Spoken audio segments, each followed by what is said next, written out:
Silver line പദ്ധതിക്ക് ഉടൻ അനുമതി നൽകണമെന്ന് കേന്ദ്രത്തോട് ആവശ്യപ്പെട്ട് കേരളം. ബജറ്റിന് മുന്നോടിയായുള്ള ധനമന്ത്രിമാരുടെ യോഗത്തിലാണ് കെ.എൻ. ബാലഗോപാൽ ആവശ്യമുന്നയിച്ചത്. കേന്ദ്ര ധനമന്ത്രി നിർമ്മല സീതാരാമന്റെ അധ്യക്ഷതയിൽ 53ാമത് GST കൗൺസിൽ യോഗം ഡൽഹിയിൽ പുരോഗമിക്കുകയാണ്.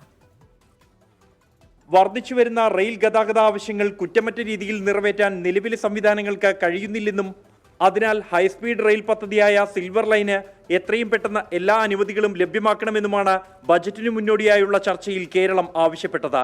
കേരളത്തിന് 24,000 കോടിയുടെ പ്രത്യേക സാമ്പത്തിക പാക്കേജ് പ്രഖ്യാപിക്കണം.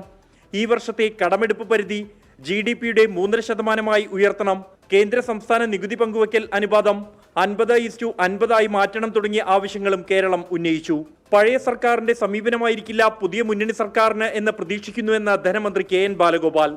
പഴയ ഗവൺമെൻറ്റിൻ്റെ സ്വഭാവമായിരിക്കില്ല പുതിയ ഗവൺമെൻറ്റെന്ന് ഞങ്ങൾ കരുതുന്നു. കാരണം നല്ല അനുഭവത്തിൽ നിന്ന് സ്റ്റേറ്റുകളുടെ താല്പര്യം കൂടി കുറെ കൂടി സംരക്ഷിക്കണമെന്നുള്ള ബോധ്യത്തോടു കൂടി തന്നെയായിരിക്കും പുതിയ BJP മുന്നണി ഗവൺമെൻറ് അധികാരത്തിൽ വന്നിരിക്കുന്നത് എന്നുള്ളതുകൊണ്ട് ആ കാര്യങ്ങളും നല്ലപോലെ കൺസിഡർ ചെയ്യുമായിരിക്കും. കേന്ദ്ര ധനമന്ത്രി നിർമ്മല സീതാരാമന്റെ അധ്യക്ഷതയിൽ ചേരുന്ന 53ാമത് GST കൗൺസിൽ യോഗത്തിൽ നിരവധി നിർണായക തീരുമാനങ്ങൾ ഉണ്ടാകുമെന്നാണ് പ്രതീക്ഷ.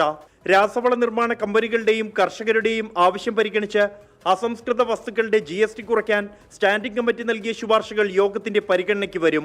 ആധാർ ബയോമെട്രിക് വഴി GST രജിസ്ട്രേഷൻ ചെയ്യുന്നതിനുള്ള പുതിയ ചട്ടം യോഗത്തിൽ പ്രഖ്യാപിച്ചേക്കും. GST രജിസ്ട്രേഷന് ആധാർ ബയോമെട്രിക് നിർബന്ധമാക്കാനാണ് സാധ്യത. 24 ഡൽഹി.